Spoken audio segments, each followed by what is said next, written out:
fetal.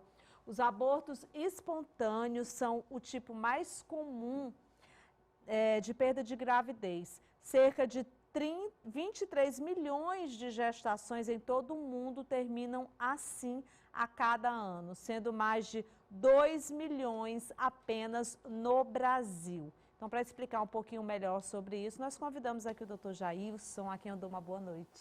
Obrigada. Eu que agradeço o convite. Doutor, quais são as causas do aborto espontâneo? Eu fiquei bem assustada quando eu vi a quantidade, cerca de 23 milhões de gestação em todo o mundo. Sim. Terminam assim a cada ano, né? Impressionante. São números importantes que dentro do contexto obstétrico, né? Então a gente chama de gravidez clínica, aquela gravidez que tem diagnóstico feito pelo médico, seja um diagnóstico laboratorial ou por imagem, e cerca de 10 a 15% das gestações clinicamente diagnosticadas evoluem para perda, uma perda gestacional. A mais comum são as perdas gestacionais precoces, aquelas que acontecem até 12 semanas, sendo muito mais comum abaixo de 10 semanas. Tá? Existem várias causas, né? As causas principais são as anomalias ou anormalidades cromossômicas e ou genéticas, que nós não temos como intervir nisso. Acontece uma seleção natural, um erro na junção do gameta masculino e o gameta feminino, e acontece esse erro que leva a um abortamento espontâneo muitas vezes. Mas existem outras causas também, como doenças endócrinas, como tireoidopatias, o hipotireoidismo é uma causa importante também, anemias maternas, malformações uterinas, tá?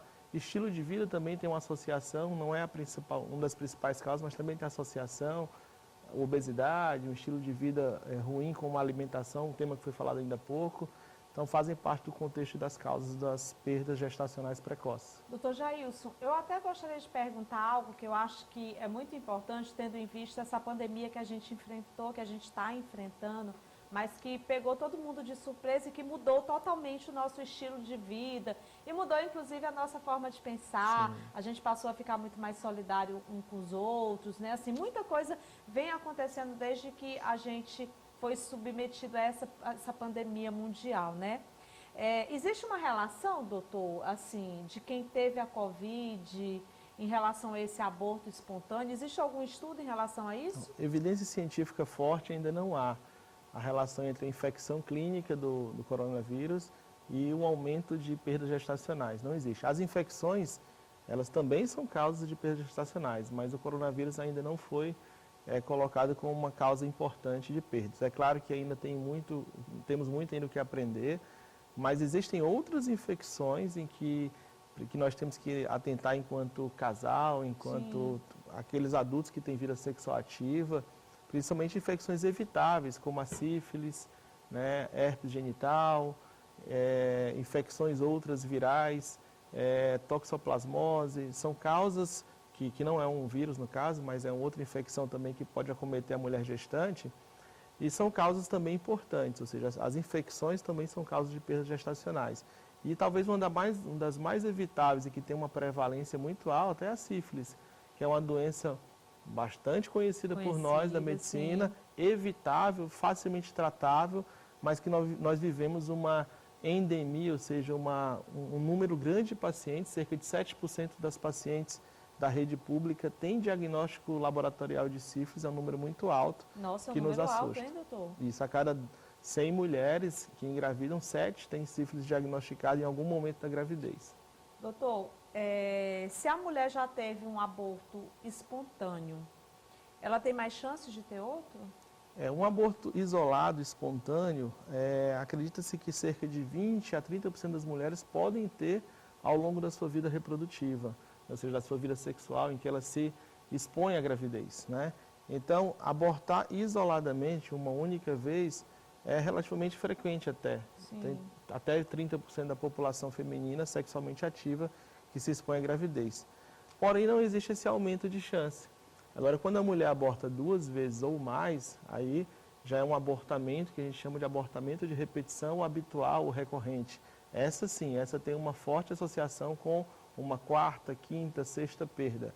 Aí existem patologias que são muito mais associadas a esse abortamento recorrente, que aí são outras causas mais importantes, doenças de diagnóstico um pouquinho mais complexo, como doenças que a gente chama de trombofílicas, né, que são doenças que acometem a coagulação sanguínea da mãe, endocrinopatias, malformações uterinas e causas que a gente não consegue fechar um diagnóstico, que a gente chama de perda de causa não aparente ou idiopática, né, uma causa não definida.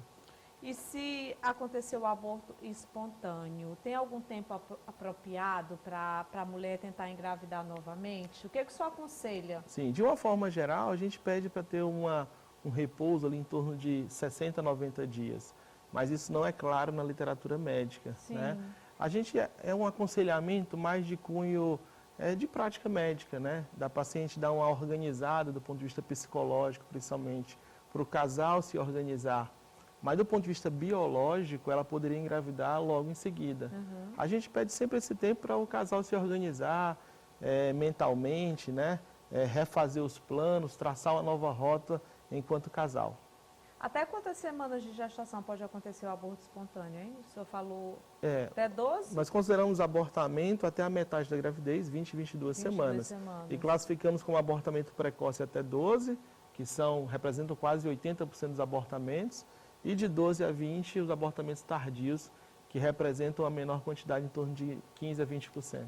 É possível sentir sinais, doutor, ou não? O abortamento espontâneo, a mulher já começa a sentir, por exemplo, quando já passa um pouco mais, já está aí depois de 22 semanas, tem inclusive mulheres que já estão bem próximas ali ao 7º, 8º mês, e que já vem um sangramento, e aí tem que estar atenta realmente junto com o seu médico, fazer o acompanhamento, esse check-up ele é muito importante. Com que frequência a mulher precisa ir ao médico no momento que ela recebe o diagnóstico da gravidez? Tá. O ideal seria que toda mulher tivesse uma consulta que a gente chama de pré-concepcional. Sim. Que antigamente nós chamávamos de pré-nupcial. Antes de engravidar, isso, né, doutor? Então, aquela consulta antes de engravidar, Sim. você se planejando, né? Ou seja, você vai parar método contraceptivo e vai liberar para engravidar. Então, é importante esses cuidados, principalmente para investigar doenças sexualmente transmissíveis, né? Exames ginecológicos de rotina, avaliar se existe alguma alteração na anatomia do genital interno da mulher. Então, isso é importante. E também investigar doenças masculinas, né? Que às vezes você tem associação também de doença masculina no processo, porque a gente está falando do casal e não apenas da mulher. Sim. Então, isso é importante. E esse preparo também, algumas recomendações e ajustes de reposição de ácido fólico, correção de anemia, e investigar se existe alguma coisa no passado dessa paciente de risco reprodutivo, que aí o ginecologista ele tem esse traquejo, essa habilidade de investigação. Eu queria, inclusive, aproveitar a oportunidade que a gente está falando sobre isso, doutor. Acho que semana passada o doutor André esteve aqui no nosso programa, ele é especialista em reprodução assistida. Sim. E a gente falou muito sobre a questão, a gente falou sobre endometriose, sim, mas nós falamos também sobre a questão da gravidez tardia. As mulheres, hoje, cada vez mais a gente vê, e é comum a mulher querer engravidar mais tardiamente, o que não acontecia antigamente. As mulheres engravidavam bem jovens, né?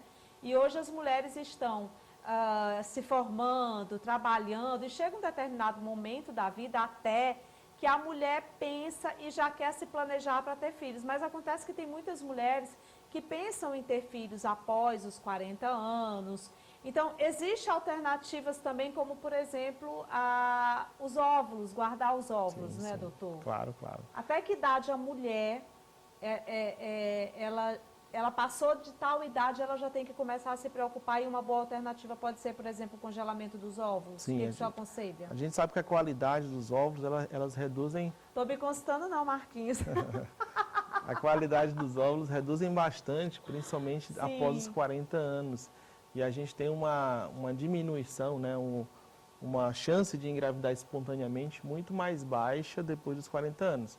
Isso não quer dizer que a mulher não consiga engravidar espontaneamente. Sim. Ela pode, sim, engravidar espontaneamente. A gente não recomenda a mulher usar o fator idade como método contraceptivo, né? Tem que ter atenção a isso. Consequentemente, o risco de abortamento, falando sobre o tema abortamento, ele aumenta depois dos 40 anos, quando a gravidez acontece espontaneamente.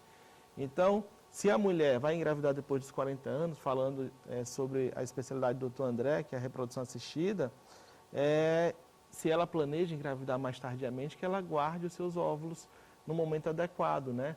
Principalmente abaixo dos 35 ou abaixo dos 38 anos, preferencialmente por ter mais qualidade. E ela vai ter uma taxa de sucesso na gravidez futura muito maior. Muito maior, muito né? maior, sem dúvida alguma. Com certeza é algo que as mulheres elas precisam pensar bastante nesse sentido e realmente é uma alternativa também para que a mulher possa aí se tornar mãe, Sim, né? sim. Porque é a coisa melhor do mundo é a gente ser mãe e pai. Mas se você sofrer um aborto espontâneo, eu sei que o fator psicológico é muito forte, mas você tem sim, como o doutor já falou aqui, aí as chances para tentar novamente, eu acho que Deus sabe sobre todas as coisas, né, doutor? Sim. É ter fé também. Não tenho dúvida. Sobre o tema perda gestacional, é um tema sempre importante, não só na fase de abortamento, mas as perdas gestacionais tardias também. Tardias também. Existe um sofrimento que ele é conjunto, né? A família sofre, o obstetra também, ele sente bastante o processo da perda e a gente tem que sempre pensar adiante, mas não esquecer o que aconteceu no passado na história obstétrica do paciente. Com certeza. Muito obrigada pela entrevista.